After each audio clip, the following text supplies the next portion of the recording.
गरीब काम वाली बनी बहुरानी। हो माला, ये सब क्या है? इतना सारा कूड़ा कचरा पड़ा है इस कोने में और तुम वहीं पर डिस्को डांस कर रही हो झाड़ू के साथ। अरे थोड़ा यहाँ भी हाथ मार लो, सपने में हो क्या, बेवकूफ कहीं की। जी मीना मैडम, रमेश की शादी के लिए पंडित जी ने कुछ फोटोज भेजे तो थे, लेकिन हमें तो एक भी पसंद नहीं आई। मुझे तो एक सुंदर पढ़ी लिखी और बेस्ट बहू चाहिए अपने रमेश के लिए। अरे पार्वती जी, आप खामखा अपनी मनमानी मत चलाइए। आप रमेश से पूछ तो लीजिए कि रमेश को किसी लड़की से प्यार है तो हम उसी लड़की से उसकी शादी करवा देते हैं। अरे बाप रे, पढ़ी लिखी और होशियार बहू आ गई तो मेरा तो पत्ता ही कट जाएगा। क्यों ना मैं अपनी ये काम वाली माला को अपनी देवरानी बना लूं।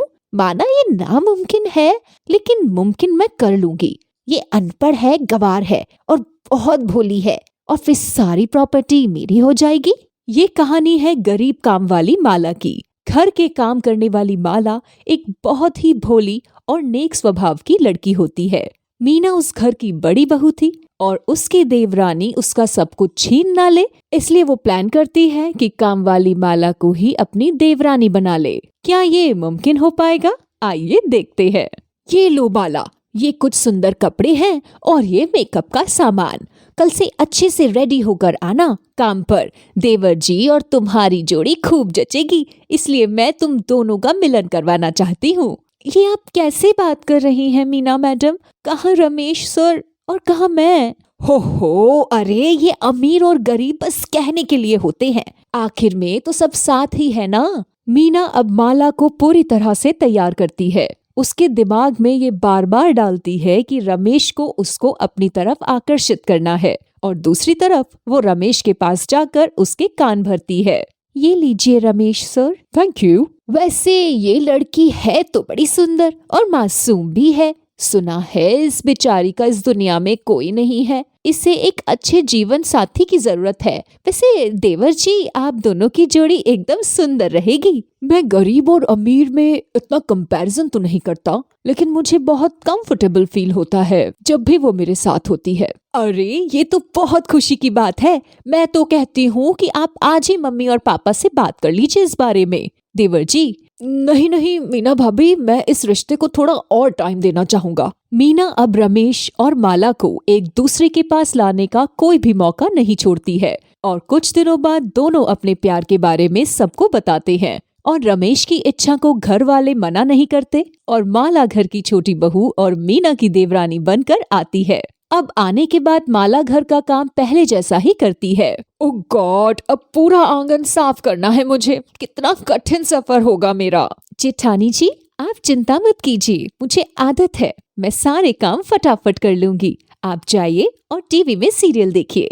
ओके, थैंक यू माला, अगर देवरानी हो तो तुम्हारे जैसी। मीना इसी तरह बेचारी माला से अपने हिस्से का सारा काम कराती है, और भोली माला कुछ भी नहीं बोलती और मीना आराम से टीवी देखती रहती है। लेकिन एक दिन पता नहीं रमेश जी, बहुत बुरी तरह मुड़ गया मेरा पैर। ओहो माला, देखो तो कितनी स्वेलिंग आ गई है तुम्हारे पैर पर। सास पार्वती और ससुर तारक कहते हैं, माला बहू तुम बस आराम करो, अपने पैर को बिल्कुल भी मत हिलाना। हाँ माला बहू, कोई मदद चाहिए हो तो हमें बुला लेना, ठीक है? तभी जेठ मोहन कहते हैं, मीना सारा काम आज से तुम करोगी, क्योंकि माला को पैर में मोच आ गई है ना, इसलिए। क्या? लेकिन मैं कैसे? अरे मीना बहू, इंसानियत नाम की फीलिंग ही नहीं रही क्या तुझ में? अरे माला इस घर की काम वाली नहीं, देवरानी बन चुकी है। जाकर काम कर सारे। मीना को ना चाहते हुए भी पूरे 10 दिन तक घर का काम करना पड़ता है, और इसी सब से उसकी टाइफाइड हो जाती है। अब मुझसे नहीं हो रहा है, मैं और काम नहीं कर पाऊंगी। मैं काम वाली को देवरानी बनाने के चक्कर में खुद ही नौकरानी बन गई। तभी अचानक से माला वहाँ पर चलते चलते आती है। ये क्या,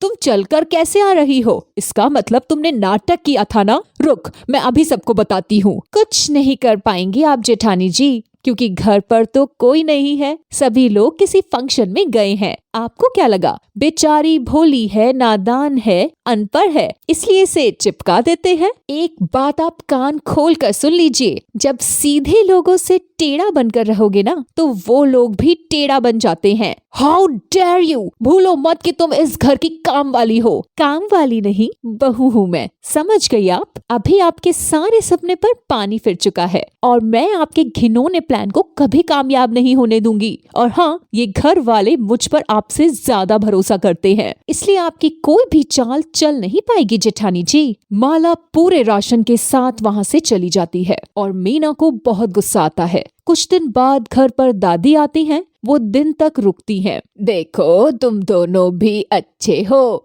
नेक दिल के हो, लेकिन ये खानदानी हार किसी एक को ही मिलेगा।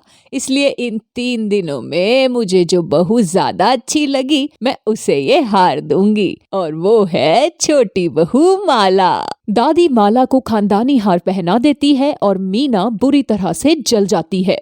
धन्यवाद दादी। अब दिन पर दिन माला ही घर के मामले में आगे बढ़ने लगती है और मीना को पीछे छोड़ देती है। लेकिन एक दिन जब पार्वती घर की चाबियों की जिम्मेदारी देने का फैसला करती है, तब माँ जी, मैं इस घर की बड़ी बहू हूँ और ये चाबियों को संभालने की जिम्मेदारी भी बहुत बड़ी होती है, इसलिए ये चाबियों को आप मुझे दे दीजिए। नहीं नहीं, मैं तुमसे ज्यादा माला को काफी सालों से जानती हूँ, इसलिए मैं चाबियों को इसी के हाथ में दूंगी। ये ले माला बहू, ये चाबियों को रख। मुझे पूरा भरोसा है कि तुम अपनी जिम्मेदारियां अच्छे से निभाओगी। जी माँ जी, धन्यवाद। मीना को फिर से गुस्सा आता है और वो ठान लेती है कि चाहे कुछ भी हो जाए, वो माला को इस घर से निकाल कर रहेगी। ये माँ जी के कीमती जेवर, मैं इसे माला की अलमारी में छुपा देती हूँ ताकि वो चोरी के इल्जाम में पकड़ी जाए और सबकी नजरों में गिर जाए, और फिर माला इस घर से हमेशा हमेशा के लिए चली जाएगी। लेकिन जैसे ही मीना उन जेवर को माला की अलमारी में छुपाने जाती है, सारी लाइट्स अचानक से ऑन हो जाती है और वहाँ पर सभी घर वाले आ जाते हैं और मीना का पर्दा फाश हो जाता है। जिस काम वाली को तू देवरानी बनाना चाहती थी,